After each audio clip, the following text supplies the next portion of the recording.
For 28 years, the woman sleeping next to me vanished at exactly 2 in the morning, every single night, like clockwork. I laid there like a fool, thinking it was just insomnia, until the night I decided to keep my eyes open and follow her into the dark. What I found shattered my entire reality. My name is Frank. I am 65 years old, retired from the steel mill, and I live right here in Iron Creek, Ohio. What I am going to tell you today is about the biggest lie I have ever lived in my entire life. A lie that lasted almost 3 decades and slept right beside me every single night. For 28 years, my wife Susan always woke up at 2 in the morning and disappeared from our bed for 2 hours, every single blessed day without exception, and I, like a fool, believed it was insomnia. Until one day I pretended to be asleep and followed her in the darkness. What I discovered that night changed everything. If you have ever gone through a betrayal in life, or know someone who has gone through that, leave a like right there to cheer up this old broken heart. Subscribe to the channel Grandpa's Diaries right now so you do not miss the next life stories I am going to tell, with all my love. Oh, and tell me in the comments where you are watching this video from and what time it is there right now. Have you ever trusted someone who betrayed you? I love knowing what city you folks are from and what time of day you are keeping me company. I was born and raised right here in Iron Creek in a humble family from the Rust Belt. My father worked in the fields and my mother took care of the house and the 7 kids. We did not have luxuries, but we had dignity, you know? I learned from a young age that a real man works honestly and takes care of his family. That was the lesson my father repeated to us every day. When I was young, I started working at the steel mill that used to be here in the region. It was heavy work, hot, sweaty, but it paid well for the standards of the town. I was considered a good catch, a hard-working guy with a steady job. The girls around here always looked at who had stability, right? A house of your own, a paycheck at the end of the month, those things that gave security to a family. It was at a town festival that I met Susan. She was pretty, knew how to hold a conversation, and had that sweet way about her that got straight to your heart. We danced all night to some classic rock, ate ribs and apple pie, and when the party was over, I already knew I wanted her as my wife. She lived nearby, in the same town, and we started going steady. The courtship was fast, small-town style. In less than a year, we were already engaged, and then we got married in the town church. I remember it was a beautiful party. Simple, but beautiful. Barbecue for the guests, cold beer, my mother's cake, which was delicious. Everyone saying we made a lovely couple, that we were going to be very happy. And I believed it, huh? I truly believed it. We set up our home on a quiet street here in Iron Creek, a simple 3-bedroom ranch house, backyard, front porch. The neighbor 3 doors down was Jerry, a man also married, more or less my age. His wife Linda was a good woman, quiet. We made friends fast. On weekends there was always a cookout together, Sundays after church, that good neighbor friendship that becomes almost family. The first years of marriage were good. Susan took care of the house, made those rich comfort meals, meatloaf with mashed potatoes, roast beef, gravy. I would arrive tired from the steel mill and there was a tidy house, clean clothes, warm dinner on the table. We did not have children, but that was never a problem for me. I thought we were happy, just the 2 of us. It was after a few years of being married that this strange routine started. Susan would wake up every single night, always at the same time, 2 in the morning, on the dot. She would get up slowly, leave the room, and disappear for about 2 hours. When I asked her in the morning, she said it was insomnia, that she could not sleep, that she went to drink some chamomile tea in the kitchen, that she stayed on the porch watching the empty street, that she did not want to wake me up with the noise, and I believed her. Well, why wouldn't I believe my wife? You trust the person you share a bed with, don't you? It never crossed my mind that the person I vowed to spend my life with could look me in the eye and lie so effortlessly. I thought it was a woman thing, hormones, nerves, whatever. She said she stayed on the porch so as not to bother me, and I even found that care she had for me sweet. What a fool I was, good Lord. Years went by, and that became a routine. Every day, 2 in the morning, she got up. I sometimes woke up with the movement of her getting out of bed, but I went back to sleep. After all, it was just insomnia, right? Or that was what I thought. 2 hours later, she would come back, lie down next to me again, and in the morning she was there making coffee as if nothing had happened. But you know when curiosity starts to itch? It took some 20-something years for that to happen to me. I know, it seems like a joke, but it is true. I started noticing it was very strange. Every day, same time, 2 hours, every night. What insomnia is that, which has a scheduled time like a work shift? I started to suspect, not of betrayal, it was not that yet, but that there was something weird. Was she sick and not telling me? Did she have some problem she was hiding? I got worried, you know? But when I asked, she always repeated the same story. Insomnia, tea, porch, simple.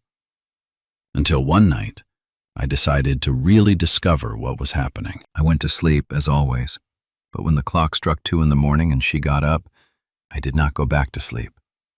I stayed there lying down, still, with my eyes closed, breathing slowly so she would think I was deeply asleep. I heard her leave the room, heard her footsteps down the hallway, and what I did not hear was noise in the kitchen. I did not hear the kettle on the stove, did not hear cups clinking, did not hear the front door opening. What I heard was the back door, the patio door, making that low squeak. My heart started beating faster. Where was she going at that hour? I got up slowly, without making noise, and went to the bedroom window that looked out to the backyard. I looked through the crack in the curtain and saw something I will never forget. My wife, Susan, was climbing the back fence. That is right, climbing the fence like a teenager sneaking out of the house. A woman of 60-something years jumping the fence in the middle of the night. My blood ran cold. It was not insomnia, it was not tea, it was not the porch. It was a lie. And I was going to find out what that lie was, even if it was the last thing I did in my life. I waited for her to disappear on the other side of the fence, and I ran out just as I was, in pajamas and slippers. I jumped the fence too, something I had not done for years, and I almost broke my knee falling on the other side. But the pain did not matter at that moment. What mattered was discovering where my wife was going every single night for almost 3 decades. The street was dark. There were only a few streetlights on here and there. Iron Creek in the middle of the night is a dead town, silent. Not even the dogs bark at that hour. I managed to see Susan's silhouette walking fast along the sidewalk, looking to the sides like someone afraid of being seen. I hid behind a tree, waiting for her to get a little further away so she would not notice I was following her. She passed the first house, passed the second, and stopped at the third. My heart almost came out of my mouth when I saw where she was entering. Jerry's house. My neighbor, my friend of 30 years, the man who drank beer with me every Sunday, who shared the barbecue with us, whose wife had died a few years ago and whom I had helped at the funeral carrying the coffin on my shoulders. Susan did not knock on the door. She did not ring the doorbell. She had a key.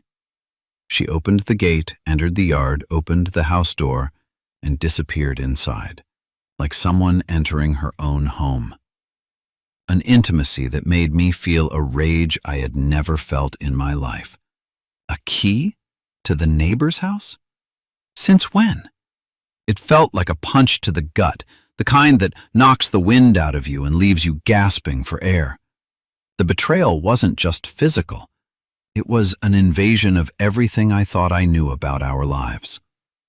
I stood there on the dark street trembling. It was not from cold, because the night was actually warm. It was from rage, from disgust, from a sadness so big it seemed like it was going to swallow me whole. My head was spinning with 1,000 thoughts at the same time. Was it what I was thinking? Was my wife betraying me with Jerry, with the neighbor, with the man I called a friend? I took a deep breath and moved slowly closer to the house. There was a window half open on the side with the curtain parted. I hid behind a bush and got close, crouching, feeling the thorns scratching my leg. But I did not care.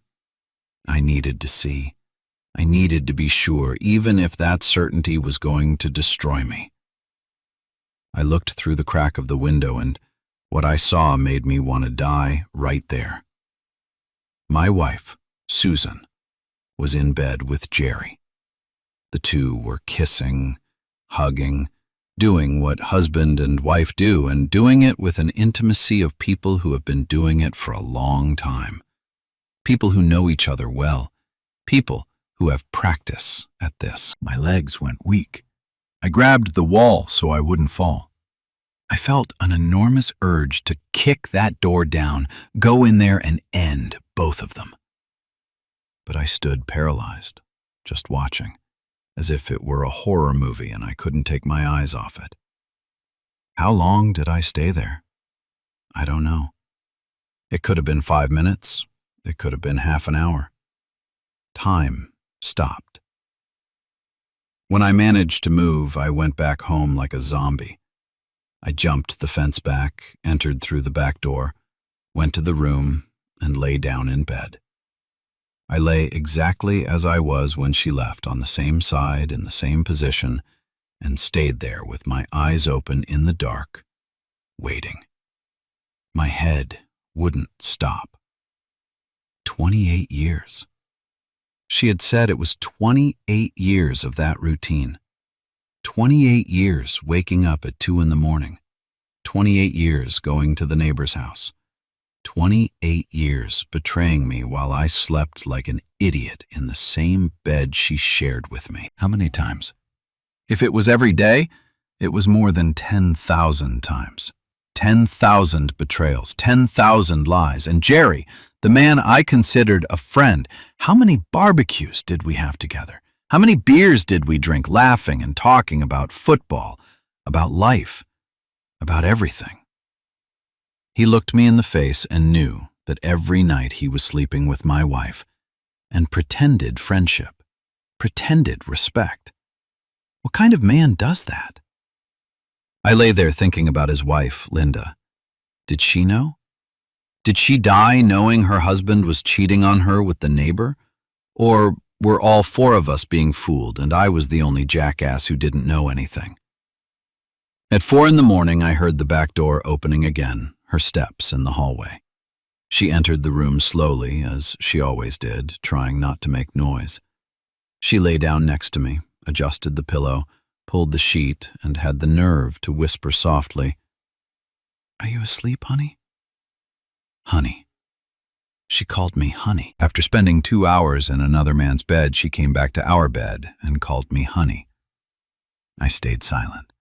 I pretended I was asleep, but inside I was screaming. I was dying. I was falling apart into 1,000 pieces. The audacity of that woman, calling me honey, with the scent of another man still on her skin. It made my stomach turn. She settled next to me like she did every night, rested her head on her pillow, pulled the blanket, and in a few minutes was sleeping peacefully, breathing slowly, as if she had done nothing wrong, as if that was just another normal night of her life. I stayed awake until the sun came up. I couldn't close my eyes for even a minute. I kept watching her sleep there, so peaceful, so serene, and wondered who that woman was, because she certainly wasn't the woman I thought I knew, the woman I thought I loved, the woman I thought loved me back. When the alarm went off at 6 in the morning, she woke up and stretched. She got up, gave me a little kiss on the forehead like she did every day, and went to make coffee, as if nothing had happened, as if it were just another normal day of a normal life, of a normal couple. But nothing was normal. Nothing would ever be normal again. And in that moment, I made a decision. I wasn't going to confront her yet. I wasn't going to say anything. I was going to be calm. I was going to think well. I was going to do things correctly. Because if she managed to fool me for 28 years, I could pretend for a few more days, until I had all the proof I needed to end this farce once and for all. In the following days, I had to make the greatest effort of my life to act normal. Wake up, drink coffee, talk about trivial things, eat lunch, eat dinner, watch soap operas together, lie in the same bed, everything as it always was. But inside, I was rotting, destroyed, pretending a peace that didn't exist.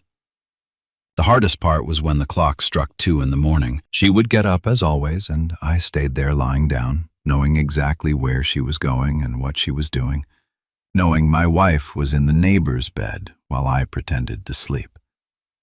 The hate I felt was so big that sometimes I squeezed the pillow with so much force my hands went numb. But I couldn't falter. I needed proof. I needed concrete evidence for when I went to confront her, for when I went to file for divorce, for when I went to expose all that lie. It couldn't just be my word against hers. It had to be irrefutable. I bought a small camera, one of those security ones that records in the dark. I hid it in a strategic position in the backyard pointed at the fence. I also put another on the front porch, filming the street. I wanted to record her leaving, climbing the fence, walking down the street, entering Jerry's house. I wanted everything documented, and for 3 nights in a row, I recorded. All the images showed the same thing. 2 in the morning, Susan getting up, leaving through the back door, climbing the fence, walking to the 3rd house, entering Jerry's gate. And at 4 in the morning, the reverse path, coming back, climbing the fence back, entering the house, lying in bed next to me.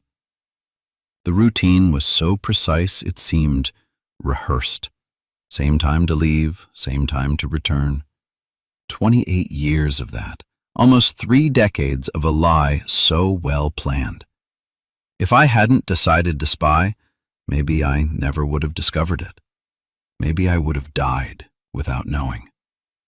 With the videos in hand, I looked for a lawyer here in town, a serious man, discreet, who I knew wouldn't go gossiping to everyone. I showed him the recordings. I explained the whole situation. He was shocked, shaking his head, saying he had never seen a case of adultery so prolonged. He guided me on how to proceed.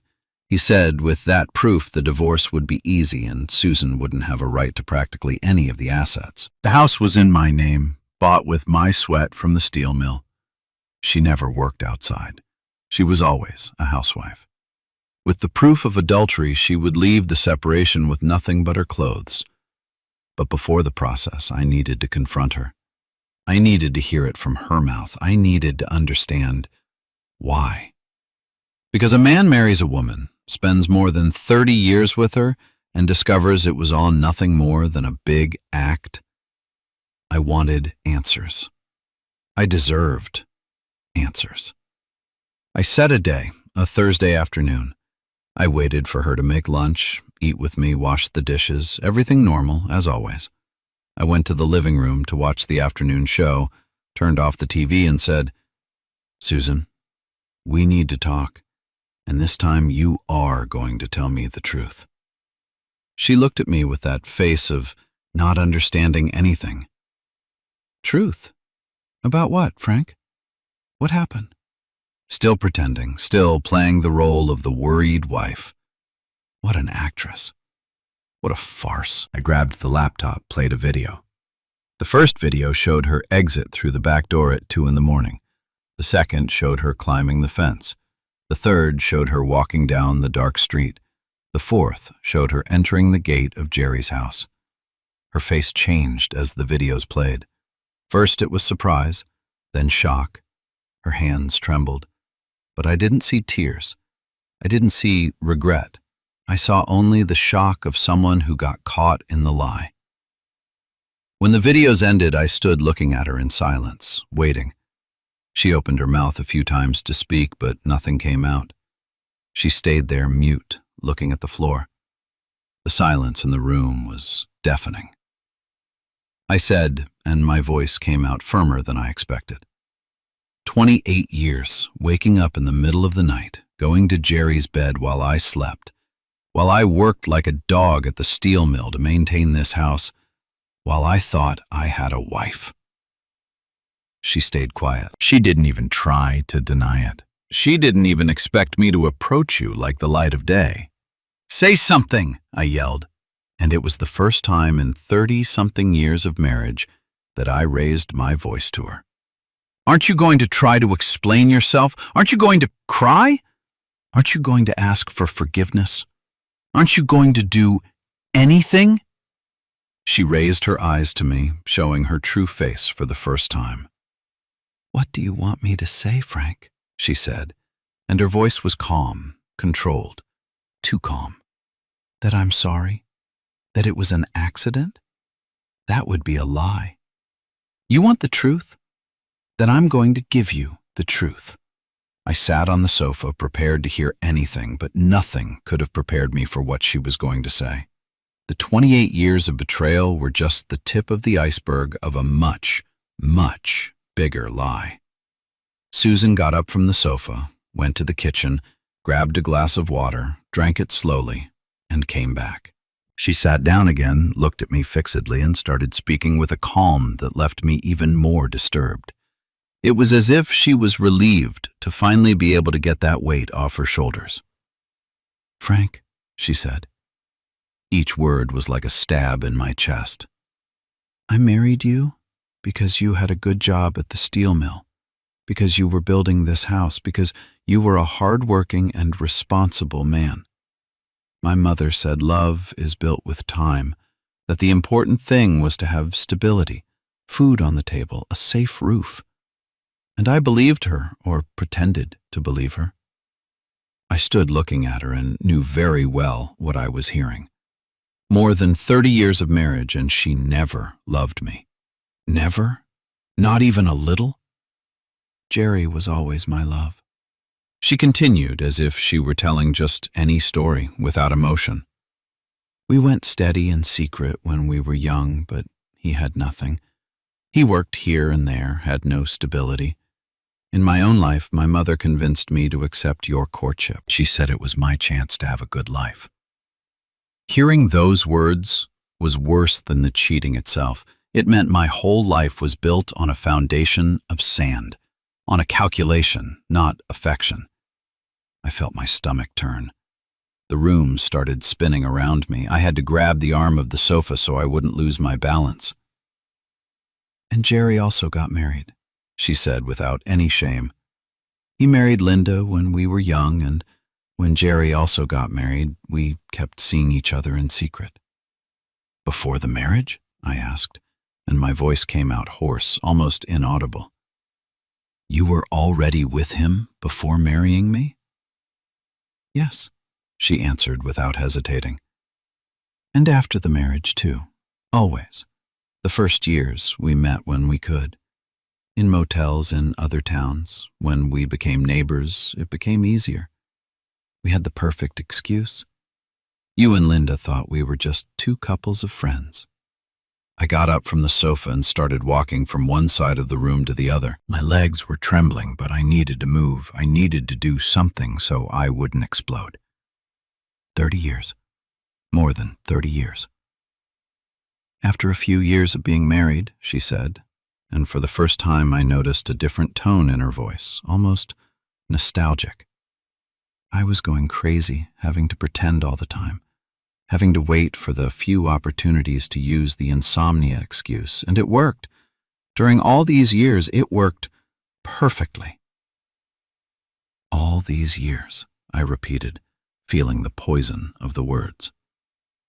28 years of middle of the nights every single blessed day, and me here working like a dog at the steel mill, coming home sweaty and tired.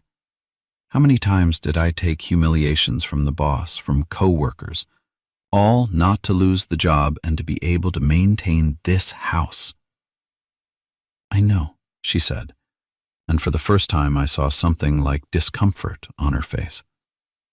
And I always did my part. Took care of the house, made food, washed clothes. I was a good housewife. You never had anything to complain about. You have 30 years of betrayal. Do you think warm food and washed clothes pay for the lie you lived all this time? It was the deal, she said, raising her voice too. I gave you an organized house, gave you company, gave you respect in front of others. I never embarrassed you, never disrespected you in public. I was an exemplary wife for everyone who saw us from the outside.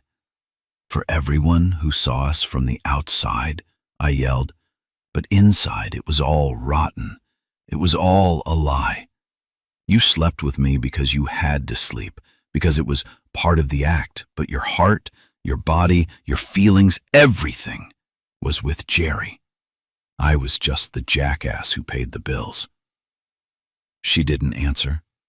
She stood looking at the wall as if I wasn't there, as if that whole conversation wasn't happening. And Linda? I asked, remembering Jerry's wife, that quiet woman who was always so kind to me. Did she know? She knew, Susan answered, and that hit me even harder. She found out after a few years of marriage. Jerry told her. She was devastated at first, threatened to leave him, but ended up accepting it. I think she was afraid because she didn't work outside, depended on him, so she swallowed it. Poor Linda, suffering in silence while I played the fool. We were both pawns in their sick game, but she bore the burden of knowing. I felt an immense sadness for Linda. The poor woman had lived a hell, knowing her husband loved another, knowing they were betraying her every night with the neighbor, and she endured it quietly until she died. What a terrible life she must have had. Do you realize what you're telling me? I said, sitting back down on the sofa because my legs couldn't hold me anymore. You're telling me my whole life was a farce, that all these years meant nothing, that you never felt anything for me. I felt affection, she said, and that was worse than if she had said she felt hate. You were always a good man, Frank. Hardworking, honest, helpful. A good husband on paper. But it wasn't you I loved. It never was like that. And there's no use pretending it was different. We stayed in silence for a time that seemed eternal. Me trying to process that whole bomb, her waiting for my reaction. I thought about so many things. Thought about all the times I came home happy just to see her there, all the times I hugged her with affection, all the times I told her I loved her, and her there, pretending, acting. I asked, why didn't you ask for a divorce? I asked because that didn't make sense to me. If you loved Jerry so much, why didn't you leave everything and go live with him for real? Because I'm not stupid, she answered with brutal sincerity. Jerry never had money, always lived from here to there without stability. I wasn't going to leave a comfortable life, a house of my own, security. I had both, the stability with you and the love with him. Both, I repeated, feeling a disgust so big I wanted to vomit. You had both, and me. What did I have? A lie, a farce, a wife who every night left my bed to go to another man's bed. You had a tidy house and a quiet life. If you hadn't discovered it, you would still have it. Nobody was getting hurt. Everything was working fine. Nobody was getting hurt. The words echoed in my head. How could she say that? How could she think everything was fine, that that whole situation was acceptable? It's all over, Susan, I said, and my voice came out firm, decided. I'm going to file for divorce. I'm going to show these videos in court. Nothing from this house, nothing from the assets, nothing. You're leaving here with the clothes you have on, and that's it." "I know," she said without showing emotion. "I already expected it. And I don't want you sleeping one more day in this house," I continued. "You can go wherever you want. You can go live with your great love, since it's what you always wanted, but get out of my sight. Get out of my life." She went to her room and started packing her things. Clothes, shoes, personal objects, put everything in 2 big suitcases. Did that in silence, without rushing, as if she were just changing houses without any drama. I stayed sitting in the living room, hearing the noises of her packing and feeling like the biggest idiot in the world. How did I not realize? How was I so blind? 30 years, and I noticed nothing, no sign, no clue. When she finished packing the suitcases, she passed through the living room where I was. She stopped at the door and said, "You were a good husband, Frank, within what you could be. But you were never what I really wanted. And that's not your fault, it's just life." And she left. She opened the door, grabbed the suitcases, and left without looking back, without a tear, without regret. She left the same way she had lived all those years with me, with a coldness I never imagined existed. I stayed alone in that house, in the house I built brick by brick with my sweat, in the house I thought would be our home forever. And I realized a terrible thing. I hadn't lost my wife that day. I never had a real wife. What I had for more than 30 years was a very good actress living a role, and I was the only spectator who believed in the play until the end. In the following days, I couldn't do almost anything. I missed work for the first time in decades. I called the steel mill saying I was sick, and it wasn't a lie. I was sick, but not in my body. It was my soul that was sick, hurt, bleeding inside. I spent my time walking from one side to the other in that empty house, looking at the furniture, the walls, every corner, and everything reminded me of her. That house I had built with so much pride now seemed like a tomb, a place full of memories of a life that never really existed. The night was worse. I would lie in bed and stare at the empty side where she slept. 30-something years sharing that space with a woman who was never truly mine. And the worst, all those nights she had gotten up from there, had left that bed, had gone to the arms of another man more than 10,000 times. There was something eating me up inside, and I needed to do it before starting the divorce process. I needed to look Jerry in the face. I needed to hear what that man had to say, that coward who for 30 years pretended to be my friend while betraying me in the worst way possible. One Friday morning, I gathered courage and went to his house. I knocked on the door with force, my knuckles hurting from so much rage. He opened, saw me standing there, and his face went white. He knew. Of course, he knew. Susan must have already told him I had discovered everything. Frank, he heard, started to speak, but I didn't let him. 28 years, sleeping with my wife, Jerry, I said loud, and I didn't care if the neighbors were hearing. Let them hear. Let everyone know what kind of man he was.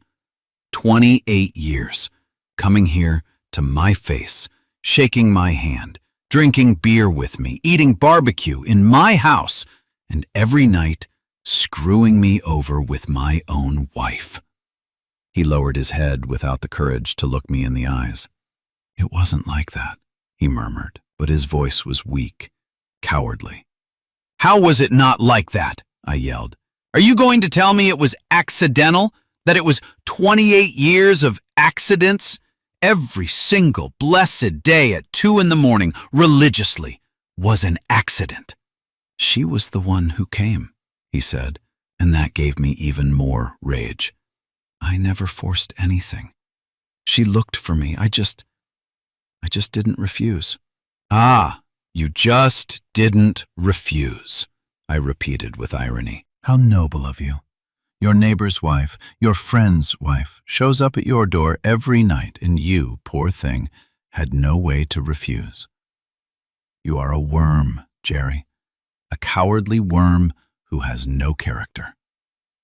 He continued with his head down without reaction, didn't try to defend himself anymore, didn't try to justify. Knew there was no justification, no excuse. He was simply a shameless man who betrayed a friend's trust for decades. And Linda? I asked, feeling pity for that poor woman. She knew, and you continued anyway. You saw her suffering and you didn't care. Linda accepted it, he said, as if that were a valid defense. She knew and decided to stay. It was her choice. Choice? I exploded. What choice did a woman who didn't work, who depended on you, who was raised to believe she had to endure everything from her husband, have? She didn't have a choice, Jerry. She swallowed that because she saw no other way out. And you took advantage of that, took advantage of her weakness, of her dependence, to continue your perfect little life. A wife at home and the mistress 3 houses away. I stood looking at him with all the disgust I felt. That man I had considered a friend, who I had helped when his wife died, whom I had consoled, supported, and all the while, he was laughing at me. You know what kills me the most, Jerry, I said, and my voice came out lower now, sadder. It's not even Susan's betrayal. She at least had the coldness to admit she never loved me, that she was always self-interested. But you pretended friendship. You hugged me, laughed at my jokes, called me buddy, and every night you were with my wife. What kind of man does that? He didn't answer.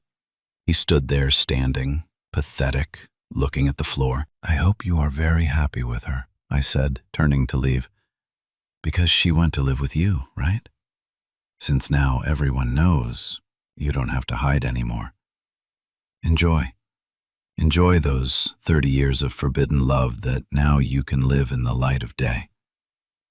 Let's see how long it lasts when it doesn't have the thrill of the forbidden anymore. I left there and went back home. I felt a small relief having told him all that, having thrown in his face the piece of trash he was. But the void inside me continued. The pain continued, and I knew it was going to take a long time to heal, if it ever healed. I looked for the lawyer again and filed the divorce lawsuit. With the video evidence, everything was fast. Adultery proven, continued with more than 2 decades of duration. The judge was impressed with the case, said she had never seen something so prolonged. Susan didn't fight anything, didn't ask for anything, accepted leaving the marriage, taking absolutely no assets. The house stayed with me, the furniture stayed with me, everything stayed with me. She only wanted her clothes and some personal items. It was as if she wanted to get out clean from that story, without carrying anything that reminded her of the years of farce. The news spread through the town like wildfire. Iron Creek is a small town. Everybody knows everybody. And a story like that doesn't go unnoticed. In a few days, everyone knew. Old Frank from the steel mill had been betrayed for almost 30 years by his wife with the neighbor 3 doors down. The people's reaction was divided. Some felt sorry for me, came to give me support, said I deserved better. Others gossiped behind my back, making jokes, saying I must be very stupid not to have noticed anything in almost 30 years. And they were right about that. Yes, I was very stupid.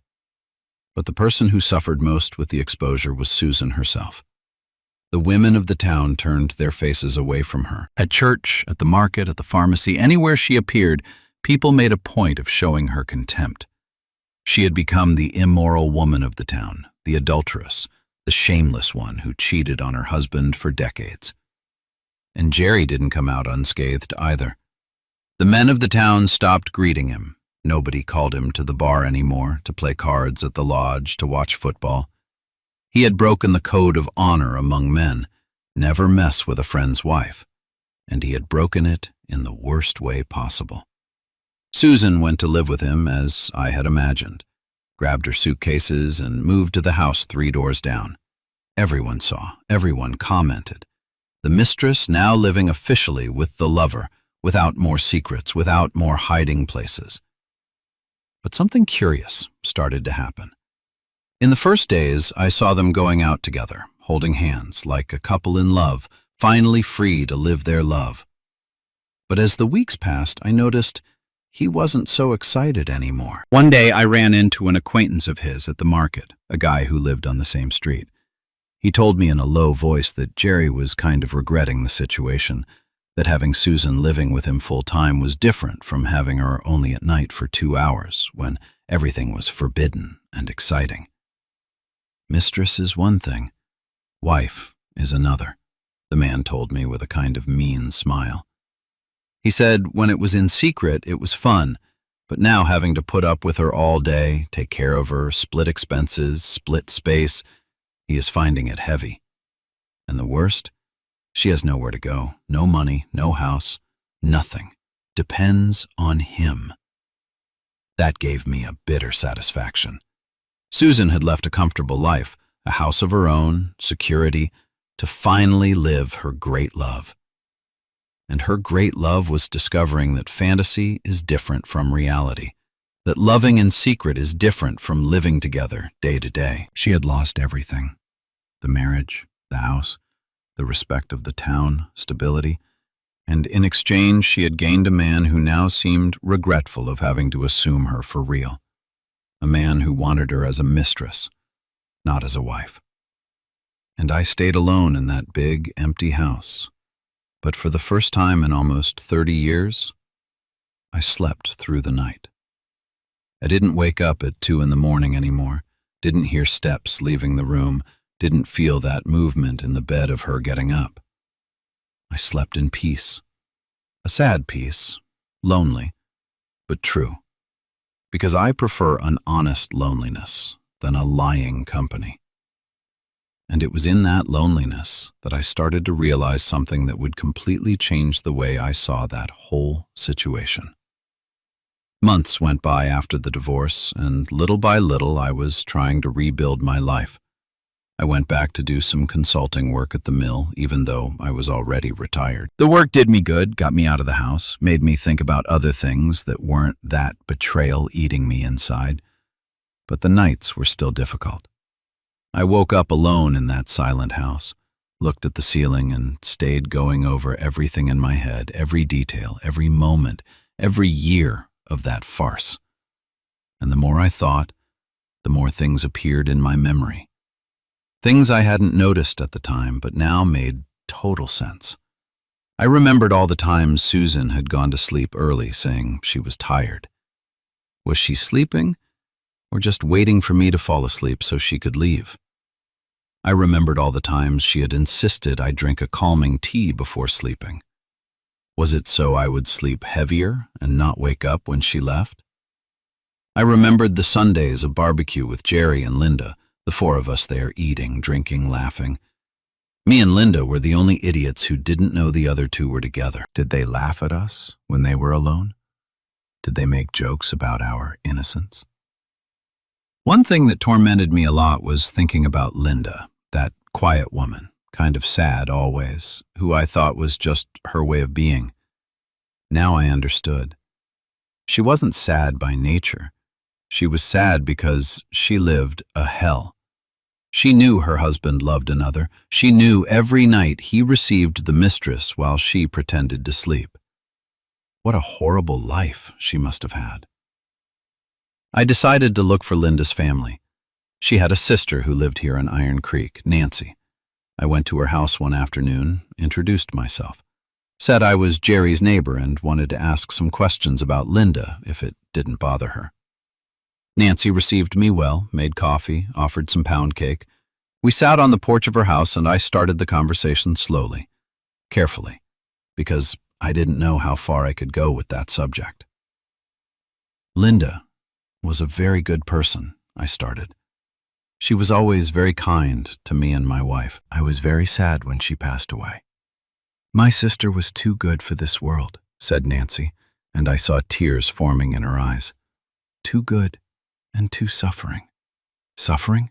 I asked, pretending not to know anything. She looked at me for a moment as if deciding whether or not to tell. Then she sighed deep and said, "Have you heard the rumors running around town about Jerry and his ex-wife?" "I heard them," I answered. "And they aren't rumors, it's true. I discovered she was betraying me with him for almost 30 years. Nancy shook her head without surprise. "My sister knew all that. She suffered a lot with that.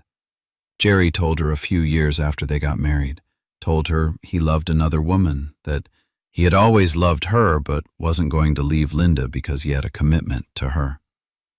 "And she stayed?" I asked, even though I already knew the answer. "She stayed," she said with sadness. "My sister was raised in a way where the woman had to endure the husband no matter what. Separating was a shame for the family, and she didn't work. She depended on him for everything. Where was she going to go? Back to our parents' house with all that shame? She swallowed it and suffered quietly during all those years."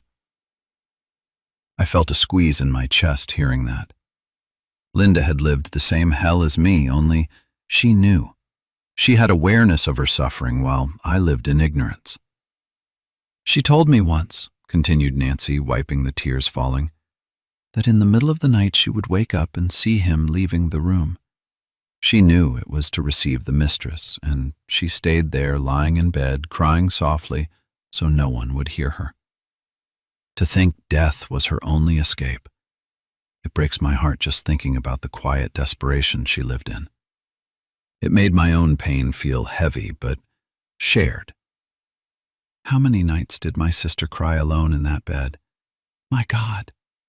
I stayed silent, feeling a strange connection with that woman I barely knew. Both of us had been victims of the same betrayal, of the same couple of scumbags, only she had suffered knowing, and I had suffered not knowing. "The worst," said Nancy, and her voice got lower, "is that when she got sick with that terrible cancer, she confessed something to me. She told me part of her was even relieved to be dying because finally she was going to have peace. She wasn't going to have to see her husband leaving in the middle of the night anymore. Wasn't going to have to pretend anymore that everything was fine. Death for her was a liberation." That broke my heart. A woman preferring to die than to continue living that life of lies. What sadness. What a waste. Linda could have been happy if she had had the courage to leave everything, to start over, to choose herself instead of enduring all that. "I am very sorry for what happened to your sister," I said sincerely. "And I'm sorry I didn't realize anything. If I had known, maybe I could have done something." "You didn't know anything," she said, "just as my sister didn't know you were also being fooled. You were both victims of the same executioners." I left Nancy's house with a heavy heart, but also with a clarity I didn't have before. I realized Linda and I had reacted in different ways to the betrayal. She had conformed, swallowed it, suffered quietly until dying. I had discovered, confronted, said enough to that situation, and in that moment I understood something important. I couldn't let that betrayal destroy me like it destroyed Linda. I couldn't let the resentment, the hate, the sadness take over me until consuming me. I had to choose to live for real, not just exist as she had existed. I started making changes in my life, small things at first. Fixed up the house, painted the walls, changed the furniture that reminded me of her, threw away everything that was hers and had been left behind. I didn't want anything making me remember those years of lies. I went back to church, something I had stopped doing. Not because I had become more religious, but because I missed the community, talking to people, not being just me and my bad thoughts in that empty house. The priest, a good and simple man, gave me a lot of support in that phase. One day after Mass, the priest called me to talk. We sat on the bench in the little square in front of the church, and he told me, "Frank, I know what you went through. The whole town knows. And I know it must be very difficult, but don't let bitterness take your heart. Forgive those people, not for them, but for yourself." "Forgive, Father?" I said, feeling the rage coming back. How am I going to forgive 30 years of lying? How am I going to forgive a man who pretended to be my friend while betraying me? "Forgiving doesn't mean forgetting," he said calmly. "It doesn't mean saying everything is fine, that it doesn't hurt. It means letting go of that weight you are carrying, because that weight doesn't hurt who betrayed you. It only hurts you, and you have already been hurt too much. You don't need to keep hurting yourself alone." The priest's words stayed echoing in my head the following days. Was he right? Was I hurting myself more by staying ruminating all that? Would forgiving be a way to free myself and not free them? I decided to do something I never thought I would do. I resolved to go to Jerry's house again, but this time, I wasn't going to fight, to insult, to unload my rage. I was going to tell the truth, my truth, and then move on. I knocked on the door and he answered. When he saw me, he got scared, thinking I was going to make some scene, but I kept calm. "I came here to tell you something, Jerry," I said, and my voice came out steady. "You destroyed 30 years of my life. You also destroyed Linda's life, who died suffering because of you. You are a man without character, a coward, and you are going to have to live with that on your conscience for the rest of your life." He was going to say something, but I raised my hand, asking for silence. "But I didn't come here to insult you again," I continued. "I came to tell you, I'm not going to waste one more minute of my life thinking about you or Susan. You already stole too much time from me. You aren't going to steal any more. I'm going to live what I have left of life in peace, without this weight in my chest. And you guys, you are going to have to live with each other for the rest of your days. And something tells me that is going to be punishment enough." I turned around and left. I didn't wait for an answer. I didn't want to hear excuses, justifications, nothing. I had said what I needed to say, and that was it. In the months that followed, I knew from third parties that the relationship between Susan and Jerry wasn't good at all. They fought a lot. She demanded things he didn't want to give, wanted to get married, have an official commitment, but he didn't want to. Said he had already been married once and didn't want to get married again. "Mistress is different from wife," he had said, according to the comments reaching me, and it was true. When it was forbidden, when it was in secret for 2 hours in the middle of the night, it was exciting. It was special. But in the day-to-day, having to deal with her habits, with her complaints, with her constant presence, he was realizing his love maybe had never been that big.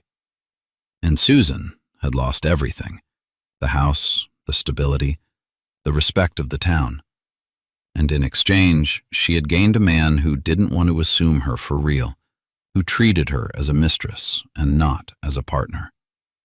She had exchanged security for passion and discovered passion doesn't pay bills, doesn't put food on the table, doesn't give dignity. I heard also she tried to get a job, but nobody wanted to hire her. In a small town, reputation is everything, and her reputation was destroyed. She depended totally on Jerry now, and that only worsened the relationship between the two. As for me, I was rediscovering myself little by little. I retired from the steel mill finally, after so many years of hard work. I started traveling, something I had never done.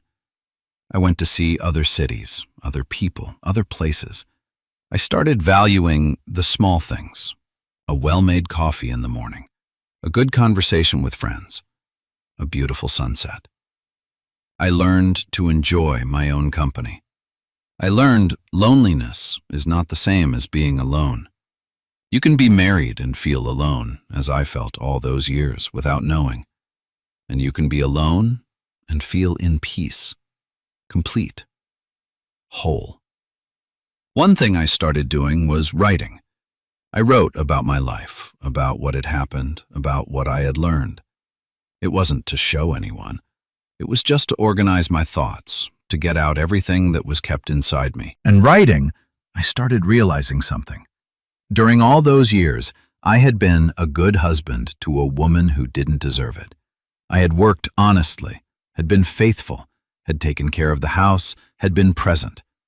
The problem was never with me. The problem was always with her dishonesty, with her lack of character. That gave me a relief I didn't expect, because for a long time I had stayed asking myself what was wrong with me, why I hadn't been enough, why she had to look in another for what I didn't give her. But the truth is, she never gave me a chance to be enough. She never loved me for real from the beginning. And you know what else? I finally managed to sleep through the night without waking up. I didn't have that restless sleep anymore, that sensation something was wrong. I slept deeply, in peace, without guilt, without resentment, because I had freed myself from that weight I carried. Sometimes I saw Jerry on the street or Susan at the market. We crossed paths, and I nodded, polite, without rage. They seemed uncomfortable, ashamed. I continued my way, calm, because they didn't have power over me anymore, didn't affect me anymore. It was there I understood what the priest had tried to tell me. Forgiving wasn't saying everything was fine. It was letting go of that rage that was consuming me. It was choosing to live in peace instead of living in war with myself. And for the first time in a long time, I felt really free. Free to live the rest of my life the way I chose, not the way that had been imposed by a lie of 30 years. A few years passed since the divorce. Today I have a life I never imagined I would have, but that brought me a peace I didn't know. I wake up in the morning without that weight in my chest, drink my coffee on the porch, watching the movement of the street, and thank for every day I have in this new life. The house is still only mine, but now it doesn't seem like a tomb of bad memories anymore. I gave it a good fix, changed quite a few things. The room I shared with Susan became a different space. I put a bookshelf full of books, a comfortable armchair to read. I don't sleep there anymore. I moved to one of the guest rooms, smaller, but that doesn't carry all those memories. I made friends with new people at church. I started participating in the senior group that meets every week to play cards and talk. They are good people, simple, who received me without judging. They know my story, sure, because in Iron Creek everyone knows everything, but they never made me feel less for that. One thing I started doing and gives me a lot of joy is tutoring kids from low-income families here in the neighborhood. I teach basic math, help with homework, simple things, but seeing those boys and girls learning, improving, thanking me with a smile on their faces, that has no price. It makes me feel useful, makes me feel I still have something good to give the world. Seeing their eyes light up when they solve a math problem, it gives me a sense of purpose I hadn't felt in decades. I'm not just the guy who got cheated on. I'm Mr. Frank, the guy who helps. I went back to fishing, too, something I loved doing when I was young but had stopped after getting married. Susan never liked fish, so I stopped fishing so I wouldn't have to eat alone. But now I fish in the river that passes nearby. I spend hours there on the water's edge, just me and my thoughts. And it is a therapy better than any medicine. I also traveled, something I had never done. I went to see the coast, spent a few days in a beach town, walked on the sand, ate fresh seafood, talked to people from all over the country. It was liberating realizing there was a huge world out there full of possibilities, and I had stayed trapped in that lie without realizing. But life in the town continued, and inevitably I heard things about Susan and Jerry. The news wasn't good. The relationship between them had deteriorated a lot. That forbidden love, which had lasted 30 years, didn't withstand the reality of the day-to-day. One day I met Old Man Miller, a gentleman who lived on the same street as Jerry. He told me the two lived fighting. "It's screaming every day," he said, shaking his head. "Her charging him running away. Her wanting marriage, him saying no. Seems like those bad movies marriages, the ones you see and thank not being in that situation." I heard also Susan had tried to sue Jerry to get some kind of pension since she was living with him and had no income of her own. But her lawyer told her there was no legal basis because they weren't married, had no registered partnership, nothing. She depended completely on his goodwill. And Jerry, according to comments, was regretful, not of the romance itself, but of having let the situation get to where it got. When it was in secret, when it was just a few hours in the middle of the night, it was good. But having to wake up every day by her side, having to split expenses, having to endure the complaints, the demands, the jealousy, was finishing him. "The problem is now she has nowhere to go," Old Man Miller told me. "No house, no money, no one who wants her close. She is trapped in that situation as much as him. Both are bitter, but don't let go because they have no option." That made me think a lot. They had fought for that love for 30 years, had betrayed, lied, hurt other people, all in the name of that feeling they believed was bigger than everything. And now that finally they could be together without hiding, they were discovering maybe it had never been real love. Maybe it had only been the thrill of the forbidden, the adrenaline of the hidden. I ran into Susan once at the market. It had been more than a year since I bumped into her. She was different, thinner, looking tired, hair unkempt. She wasn't that fixed-up woman who took care of her appearance anymore. Seemed to have aged 10 years in two. She saw me and looked away with shame, but I went toward her, not out of rage, not out of resentment, but because I needed to see up close, needed to confirm with my own eyes what I had heard. "Susan," I greeted with a nod. "Frank," she answered softly, without looking me in the eyes. We stood there, standing for a few seconds, in that aisle of the market, without knowing well what to say, until I broke the silence. "How are you?" I asked, and it was a sincere question. She looked at me then, and I saw in her eyes a deep sadness, a sadness I had never seen before, not even when she told me about the betrayal. "Surviving," she said, and her voice failed. "Still living with Jerry?" I asked, even though I already knew the answer. "Yes, I have nowhere to go," she answered. And for the first time I noticed she was being honest with me, completely honest. "It was all a mistake, Frank, a huge mistake." That took me by surprise. "Mistake?" I repeated. "I thought I was choosing love," she said, and tears started running down her face. "I thought I was choosing to be happy for real. But I exchanged a stable, comfortable life for a man who doesn't even want me for real. Jerry doesn't love me. I think he never loved me. It was just convenient for him, and I was foolish to believe it was different." Watching her cry right there next to the produce section, I realized I felt absolutely nothing. No anger, no pity, just a quiet indifference.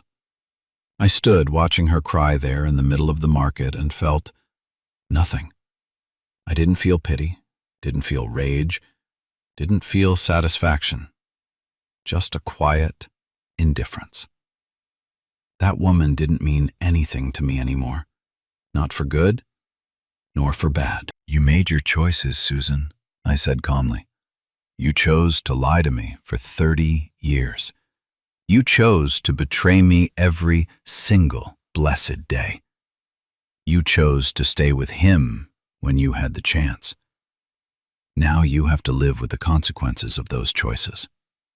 I know, She sobbed. I know, and I regret it. I regret it a lot. You were a good husband, Frank. I didn't value you. I went after an illusion and lost everything I had for real. Too late for regrets, I said, and there was no cruelty in my voice, only stating facts. You made your bed. Now lie in it. Literally. I was turning to leave when she grabbed my arm. Frank, please. Is there no way? Could we not? I removed her arm with delicacy, but with firmness. No, Susan. There is no way to go back. There is no way to fix this. What you did has no forgiveness. At least, not the type of forgiveness you are asking for. I forgave you for me, so as not to carry rage. But forgiving doesn't mean accepting you back. It means letting go and moving on. And that is what I did.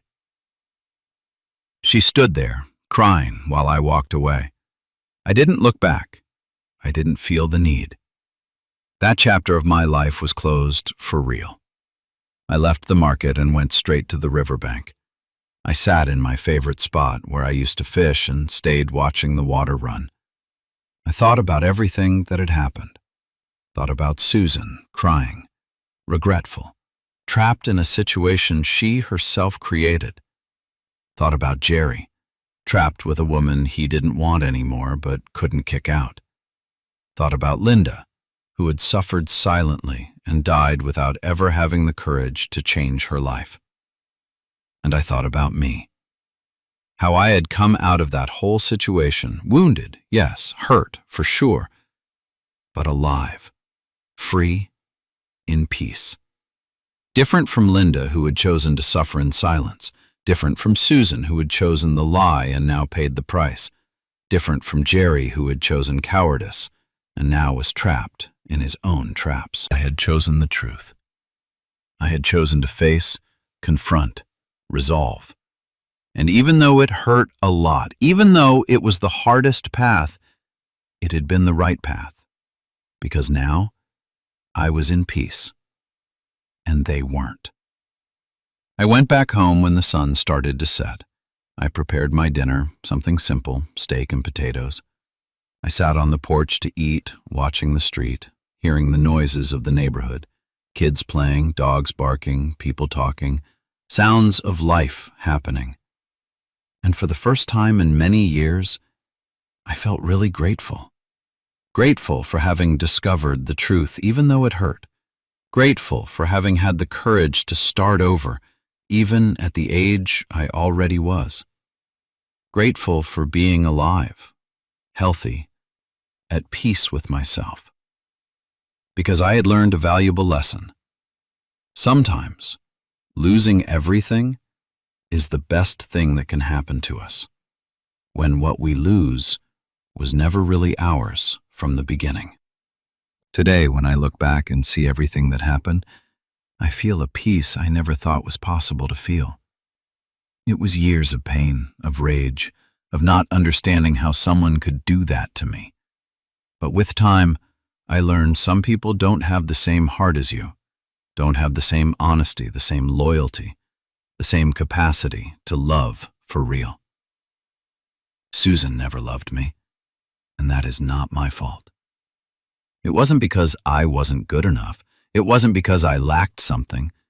It was because she simply didn't have that capacity. She was self-interested, a liar, cold. And I had the bad luck of crossing paths with her in a time when I still believed everyone was honest like me. Jerry was a coward, a man without character who took advantage of his own wife's weakness, of my innocence, of the whole situation to satisfy his desires without caring who he hurt. Today he lives trapped in a relationship he himself created, bittering the consequences of his own lowness. And me? I am free. Free for real. I sleep all night without waking up at 2 in the morning, without hearing steps leaving the room, without that sensation something was wrong.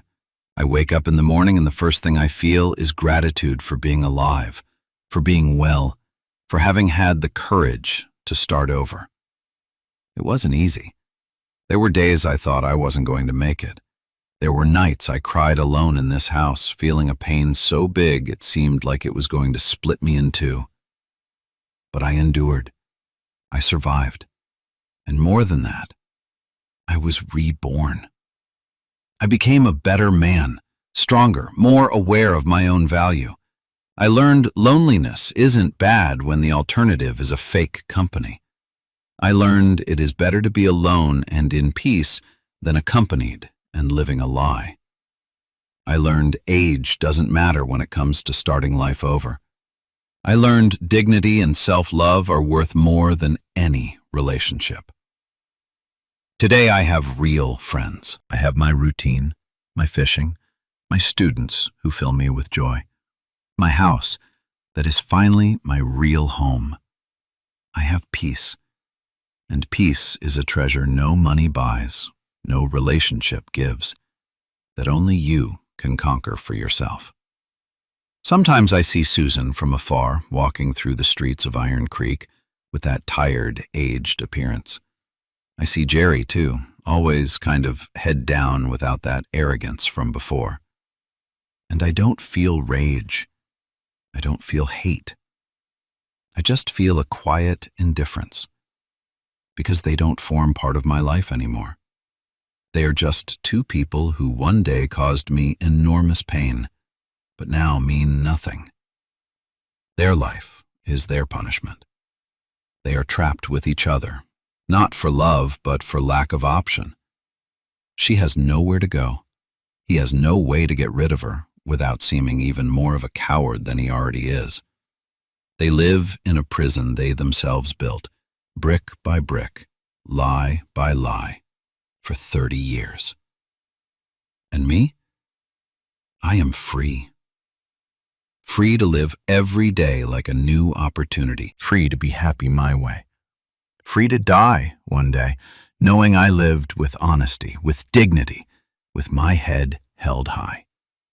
For 28 years, my wife woke up at 2 in the morning and disappeared from bed for 2 hours. 28 years of lies, of betrayal, of a farce I believed was a real marriage. But you know something? I am grateful to have found out, because if I hadn't found out, I would have died without ever having lived for real, without having known this peace I know now. I lost a wife who was never really mine, but I won myself back, and that is priceless. And I want to leave you with this thought. We often cling to things because we're afraid of the empty space they'll leave behind. But sometimes that empty space is exactly where your new life begins. Don't let fear keep you in a place where you aren't respected. Your dignity is the one thing nobody can take from you unless you give it to them. This is a work of fiction, of course, but the feelings in it are as real as the ground under your feet. We all have boundaries, and we all deserve the truth. If you found a piece of yourself in my story, or if it just made you think, well, then it was worth telling. Take care of yourselves out there.